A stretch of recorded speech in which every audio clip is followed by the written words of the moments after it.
Sinuportado ni Senator Sherwin Gatchalian ang pagrepaso sa Oil Deregulation Law upang bigyan muli ng kapangyarihan ang pamahalaan na makialam sa presyo ng petrolyo. Pero ayon din sa senador, mahihirapan ang maibalik ang negosyo sa gobyerno tulad ng dati.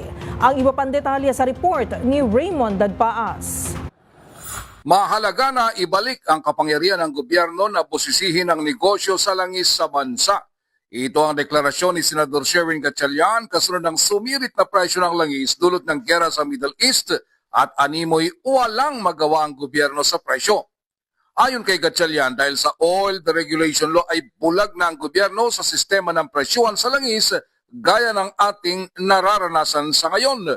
Nais ng senador na ibalik ang kapangyarihan sa Department of Energy na obligahin ang mga oil companies na magsumiti sa kanila ng report kung ano ang basihan ng kanilang pagtaas sa presyo ng langis, kung magkano nila ito inangkat, gastos sa logistics o pagbiyahe nito, at kung magkano ang kanilang bentahan.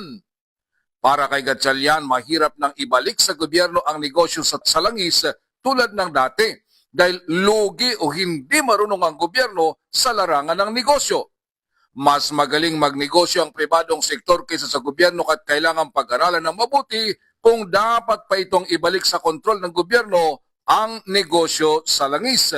Ang gawin lamang ay amyandahan ang Oil Deregulation Law para bigyan ng mandato ang Department of Energy na bantayan ang presyohan sa langis sa halip na hanggang monitoring na lang sila sa ngayon.